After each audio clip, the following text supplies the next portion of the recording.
Tama terhibur dengan analogi Bram, tetapi dia juga merasa analoginya sangat masuk akal. Jadi dia memuji, metode konversimu memang sangat masuk akal. Sebenarnya, kau terlalu tulus.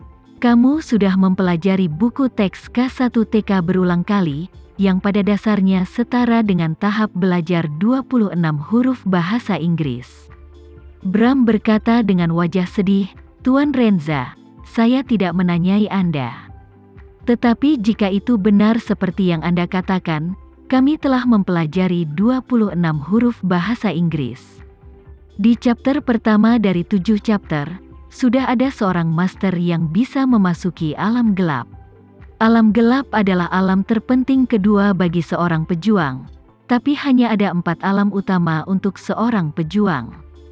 Mungkinkah 3 alam utama yang tersisa harus ditinggalkan? Bisakah semua konten dari 26 bab ditembus? Ya, Tama mengangguk dan berkata dengan sangat serius, perjalanan seni bela diri adalah memasuki Tao dengan seni bela diri. Jika kamu ingin benar-benar memasuki Tao, kamu harus berlatih seni bela diri secara ekstrim. Alam cerah hanyalah permulaan, dan alam gelap hanyalah rintangan pertama setelah memulai.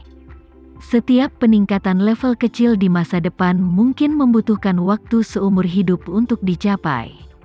Kamu bisa berkultivasi hingga 8 bintang dalam 50 tahun prajurit, tetapi jika kamu diberi waktu 50 tahun lagi, kamu mungkin tidak dapat menembus alam gelap. Bahkan jika kamu cukup beruntung untuk menembus alam gelap dan hidup 50 tahun lagi, apakah menurutmu kamu bisa menyeberang dari alam gelap tingkat pertama ke alam gelap tingkat kedua? Langit, surga ketiga, belum lagi alam transformasi dan alam master di belakang. Setiap langkah, kesulitannya berlipat ganda secara eksponensial. Bram tiba-tiba menjadi lebih bingung, dan dia tidak bisa menahan diri untuk bergumam, apakah itu berarti melangkah maju?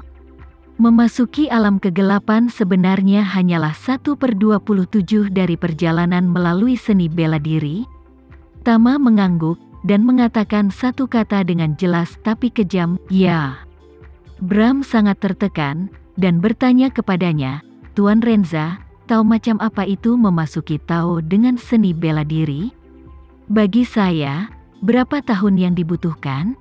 Tama tersenyum dan berkata, kalau begitu kamu bisa bertanya kepadaku, aku tidak tahu berapa tahun yang dibutuhkan untuk berjalan di jalan berikutnya.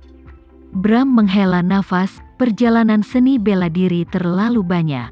Sudah lama sekali, dan ada tulang mati yang tak terhitung jumlahnya di sepanjang jalan. Tapi saya tidak tahu di mana tulang tua saya ini akan tinggal. Tama berkata sambil tersenyum, kamu tidak perlu merasa tertekan. Voyager 1 telah terbang selama hampir 50 tahun, dan masih bergerak di sana dan tidak terbang keluar dari tata surya. Ketika terbang keluar dari tata surya, mungkin butuh puluhan ribu tahun untuk mencapai galaksi berikutnya. Kamu menganggapnya sebagai dirimu sendiri, ketika kamu menerobos kegelapan, itu setara dengan Voyager 1 jumlahnya terbang keluar dari tata surya. Memikirkannya seperti ini, apakah kamu merasa masa depan sangat luas? Sangat luas. Sudut mulut Bram berkedut tanpa sadar.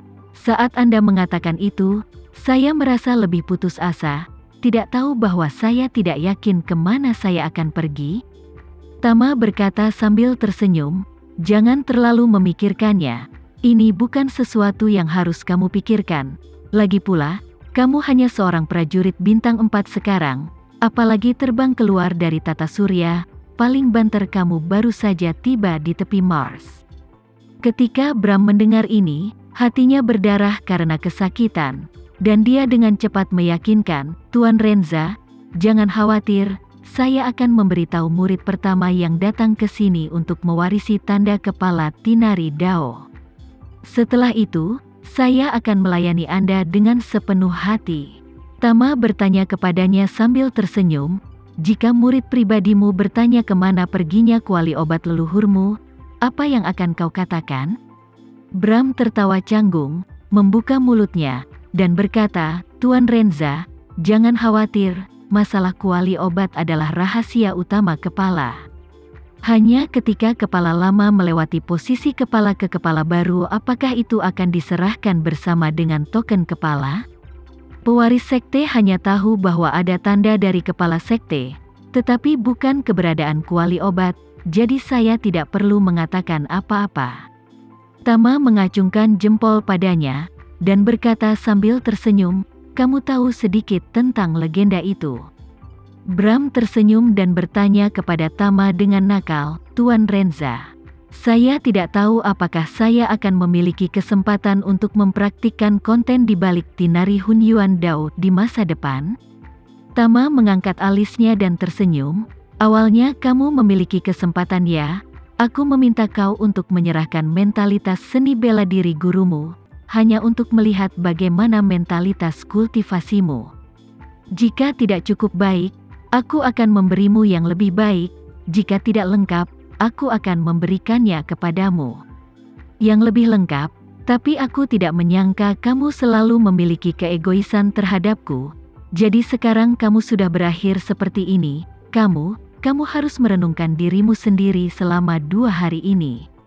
Bram juga sangat malu dan menyesal, dan berkata berulang kali, "Tuan Renza, jangan khawatir.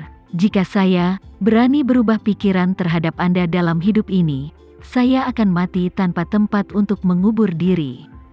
Eropa Timur saat ini, 3 truk kontainer melaju kencang di jalan raya di Antalya, sebuah kota pelabuhan di Turki. Kontainer yang dimuat oleh ketiga truk ini membawa 3 senjata anti pesawat jarak dekat AK-360 bekas buatan Soviet dan amunisi pendukungnya. Sejak disintegrasi Uni Soviet, Turki, Ukraina, dan Georgia secara bertahap menjadi pemimpin di pasar senjata hitam di Eropa Timur. Setelah disintegrasi Uni Soviet dan perubahan drastis di Eropa Timur, hampir semua negara di sekitar Laut Mediterania telah menjadi pasar gelap perdagangan senjata, dan ketiga negara ini sangat luar biasa. Ratusan juta berbagai senjata dan peralatan buatan Soviet dijual di seluruh dunia dari negara-negara ini, dan keajaiban di sini bukan hanya volume transaksi yang besar, tapi juga, selama kau punya uang, kau bisa membelinya di sini kecuali rudal nuklir strategis dan pesawat generasi kelima, hampir semua senjata dan peralatan. Belum lagi senjata pertahanan jarak dekat yang diproduksi di bekas Uni Soviet. Selama uangnya cukup, bahan baku senjata nuklir pun bisa dihemat di tempat-tempat ini. Di antara mereka, Turki memiliki pasar gelap nuklir yang terkenal di dunia. Setelah reaktor kapal selam nuklir yang dibongkar oleh bekas Uni Soviet dibongkar, sebagian besar batang bahan bakar inti mereka mengalir ke pasar gelap di sini. Dengan uang yang cukup, tidak sulit untuk membeli selusin kilogram uranium yang diperkaya dari sini, dan pulang serta menyimpan bom besar untuk diri sendiri. Oleh karena itu, 3 senjata pertahanan jarak dekat hanya dapat dianggap sebagai transaksi biasa di tempat semacam ini. Beberapa pedagang senjata dari Eropa Timur mengawal ketiga truk peti kemas itu ke pelabuhan Antalya, di mana sebuah kapal peti kemas akan terisi penuh. Setelah ketiga truk masuk ke pelabuhan, mereka langsung ditempatkan di dermaga kapal peti kemas. Ketiga pria itu sudah lama menunggu di dermaga. Begitu melihat ketiga mobil itu turun, mereka langsung maju menemui orang yang bertugas mengawal mobil-mobil itu. Personel di sekitarnya telah dibersihkan terlebih dahulu sehingga kedua belah pihak memulai kesepakatan senjata di siang bolong. Tak satu pun dari kedua belah pihak berbicara. Penanggung jawab pengawal membuka peti kemas ketiga mobil tersebut dan meminta ketiga pria tersebut untuk naik dan memeriksanya satu persatu. Setelah memastikan bahwa mereka benar, ketiganya melompat keluar dari kontainer, dan salah satu dari mereka melambai ke arah kapal barang. Pemuat kecil itu segera melewati kapal barang dan meletakkan kotak besi seberat 600 kg. Orang yang bertugas mengawal mobil segera melangkah ke depan, membuka kotak besi, dan menemukan bahwa itu penuh dengan batangan emas, maka dia mengedipkan mata pada orang-orang di sekitarnya, dan beberapa orang segera datang dengan peralatan, mengeluarkan emas batangan satu persatu, memeriksanya, menimbangnya, lalu memasukkannya ke dalam beberapa paket.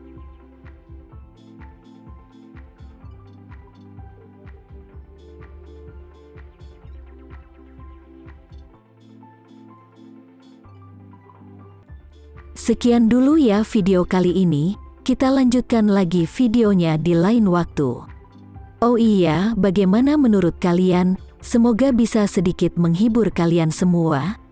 Untuk teman-teman yang baru nonton, jangan lupa subscribe ya, hehehe. Dan kalau teman-teman ada yang ingin gabung langganan, bisa langsung gabung saja untuk dapat fitur yang menarik dan sedikit membantu Mimin. Terima kasih banyak sudah menonton, sampai jumpa lagi, bye.